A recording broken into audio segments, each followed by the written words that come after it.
va rentrer à pied au domaine? Tu fais rouler ou je te le porte? Tu le mets sur ton dos? Au cœur de la Sologne viticole, le domaine d'Isabelle Pangot est à seulement quelques mètres du bourg de La Sasset. ponctuation. À 40 ans, la jeune vigneronne est aussi une jeune mère de famille. J'ai besoin de me dire que je ne suis pas en train de passer à côté d'un des pans de ma vie, que ce soit le pan professionnel ou le pan familial. Pour moi, c'est un tout. Et je veux tout. Je veux tout concilier.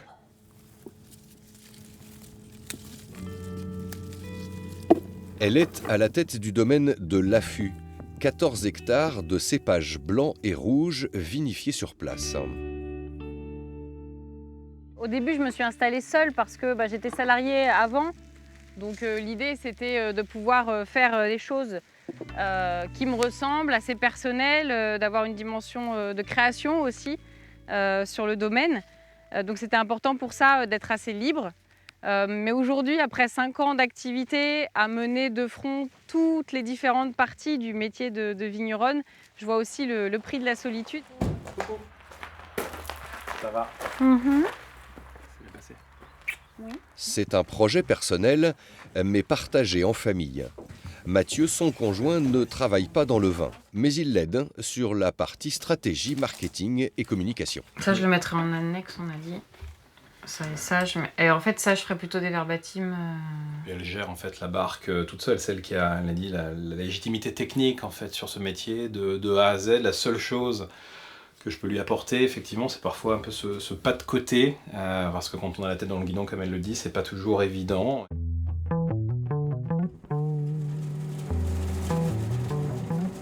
70 km plus au sud, le domaine Claude Lafont est une référence dans l'appellation Reuilly. 35 hectares, 8 salariés permanents et une trentaine de saisonniers pour les vendanges. Gérante de l'exploitation créée par son grand-père, Nathalie Lafont a aussi hérité de la passion de la vigne et d'une sacrée force de caractère. Oui, on n'a pas envie d'aller à la salle de sport après à la fin de la journée, on n'en a pas besoin. Après c'est physique, c'est surtout c'est sur la durée. Voilà. Mon cadre c'est vraiment sur la durée, où on piétine beaucoup, on monte, on descend. Je pense qu'on fait des kilomètres dans une journée. La vigneronne de 43 ans est partout, mais elle prend toujours le temps quand un client arrive à l'improviste. Donc là, on sent que ça pétille, donc les levures sont en action, elles commencent à dégrader les sucres pour les transformer en alcool. Le vin est un partage, ça c'est une certitude pour moi, mais en plus, moi je fais des vins, mais c'est bien de savoir ce que le client il en pense. Et c'est important d'écouter, c'est important de partager avec les gens qui viennent au domaine pour goûter ce qu'ils en pensent, quel style de vin ils apprécient. Et là, c'est vrai qu'on voit depuis plusieurs années, il y a une évolution aussi sur le goût de notre clientèle. La clientèle est fidèle et après 2 générations de vignerons, la dynastie des Lafont se féminise. Vigneronne ou vigneron, pour moi, ça reste quelqu'un qui produit du vin. Et ce qui me paraît être l'élément le plus important, c'est qu'il y ait de l'amour, du travail bien fait, et puis la transparence aussi. Je crois que c'est vraiment important aujourd'hui, parce que boire du vin, c'est pas un acte isolé. C'est aussi important de savoir quelle est la philosophie du vigneron, la manière dont il travaille, et puis ce qu'il a réellement envie de faire de son vin.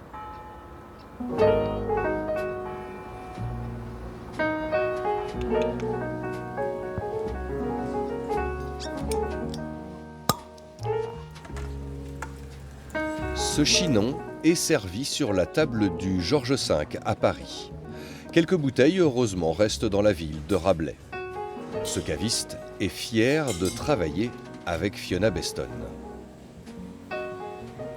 Je l'ai laissé en fût 2 ans. C'est la première fois que je fais ça. Et je pense que ça l'a permis de se poser un peu. Cette fille de Britannique a 68 ans. Elle élève ses 2 cuvées rouges depuis 2010. C'est quelqu'un de toujours très dynamique, qui a su s'imposer à Chinon quand même. C'est pas facile dans un milieu qui était historiquement masculin et surtout ici. Et elle a su s'imposer de par sa sincérité, je pense. Le Clos des Capucins.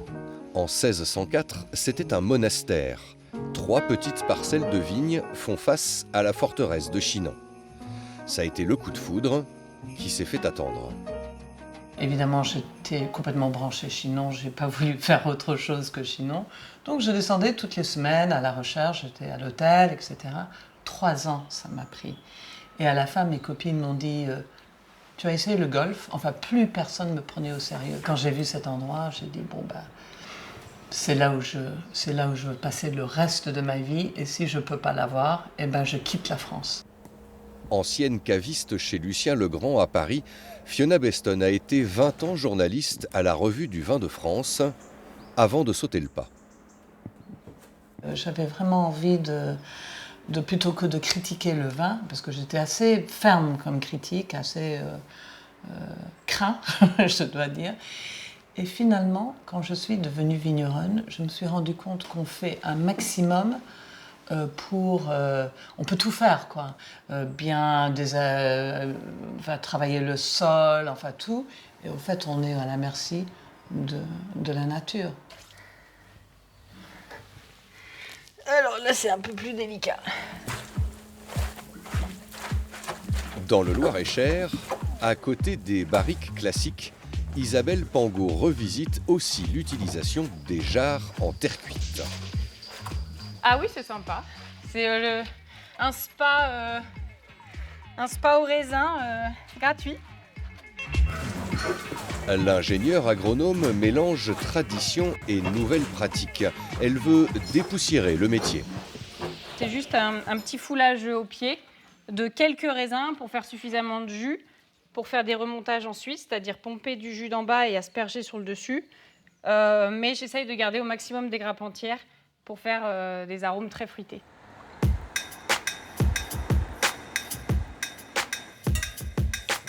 Logique de travailler avec le chef Stéphane Bureau qui s'est installé dans la région en même temps que la vigneronne, à Contre, à 3 km du domaine.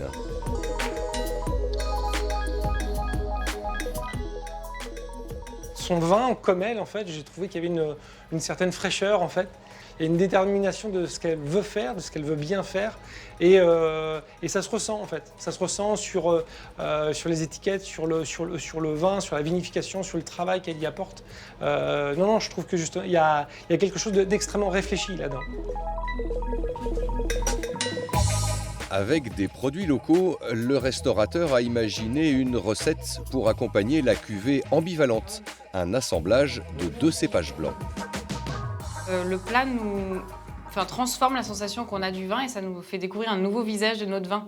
Ne serait-ce que le fait qu'il soit servi dans un autre verre que ceux avec lesquels on goûte d'habitude, on découvre un nouveau visage de notre vin. Et quand il est associé à un plat qu'on n'a jamais goûté, c'est encore une nouvelle facette qu'on découvre, donc c'est toujours vraiment un vrai plaisir. Ouais. En Berry, l'AOP Reuilly monte en gamme, la famille Lafont y contribue. 3,5 hectares en 1977, 10 fois plus aujourd'hui. Nathalie veille sur le patrimoine et le fait fructifier. Moi, c'est une très grande fierté aujourd'hui de ce qui a été fait par mon grand-père et par mon père. Clairement, l'appellation en est là aujourd'hui parce qu'il a eu envie, il s'est énormément investi. Et moi, cet investissement-là, je trouve ça fabuleux. Par contre, mes choix, j'avance et sans me poser la question de me dire est-ce que c'est ce que Claude aurait fait ? Ouais, je ne me pose pas du tout cette question-là. J'ai une équipe, on met des choses en place, on avance. Est-ce qu'aujourd'hui, mon père aurait fait une conversion bio ? J'en sais rien. Il y a 15 ans, il n'était pas pour. Peut-être qu'aujourd'hui, il l'aurait été. Je ne sais pas et je ne me pose pas plus de questions que ça là-dessus. Grand-père, père et fille étaient très liés. Dans le magasin du Chai, le visiteur entre facilement dans l'intimité de la famille. Donc là, j'ai retrouvé 2 anciennes photos où on voit mon grand-père André et ma grand-mère Denis sur une foire au vin à Reuilly, traditionnelle foire au vin de Reuilly.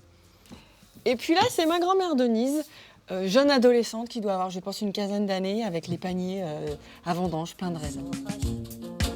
Nathalie Lafont est, elle aussi, dans la démarche de transmission d'un nom. J'espère si par la suite, il y a un repreneur de la famille aussi qui gardera ce nom de domaine, Claude Lafont, et après qui lui apportera sa pointe de personnalité. Mais c'est vraiment une volonté de garder le nom de marque, c'est Claude Lafont.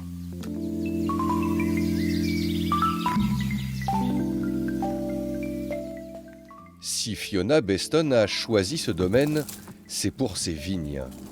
Elles sont centenaires, ce sont les plus anciennes sur Chinon. J'adore quand ils sont vieux, quoi, parce qu'ils te donnent quelque chose de beaucoup plus. Les jeunes, forcément, bon, ils sont jeunes, quoi. Mais les vieux, il y a tout un passé qui ressort, quoi. Les racines sont allées loin, ils ont tout vu, ils ont vécu les guerres, ils sont toujours là. Des boutures des vignes ancestrales sont replantées sur cette autre parcelle. Ce sera long pour récolter le nectar, mais qu'importe. Comme elle le dit joliment, Fiona a abandonné d'être pressée. Il faut attendre peut-être 5 ans, et ça va être des jeunes grappes, donc ça va être... Bon, ils sont tout fous, on n'a pas de profondeur, et ce sera pour mes enfants ou mes petits-enfants, je sais, 50 ans, quoi. Le jardin secret de Fiona Beston a été creusé dans la pierre de tuffeau au XVIe siècle. Ici, le vin peut méditer. Cette cave est vraiment assez unique parce qu'elle est en forme de fer de cheval. Donc il y a une très belle aération, mais en même temps c'est très intime.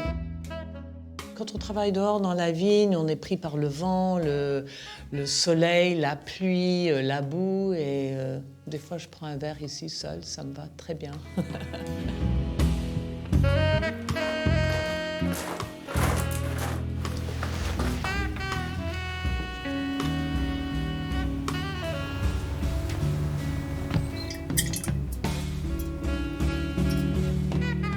Je me suis dit, un hectare, je serai là lundi, mardi, puis le reste du temps, je remonte à Paris, parce que mon mari est à Paris. Mais en fait, je suis là tout le temps maintenant. Et consentante, j'adore être ici, quoi. C'est un endroit extraordinaire. Ouais, c'est mes vraies racines. 3 parcours différents, 3 vies différentes, 3 façons de travailler différentes, mais désormais les mêmes racines, celles du terroir du Centre-Loire. Une passion commune, la vigne, un destin commun, celui de donner du plaisir.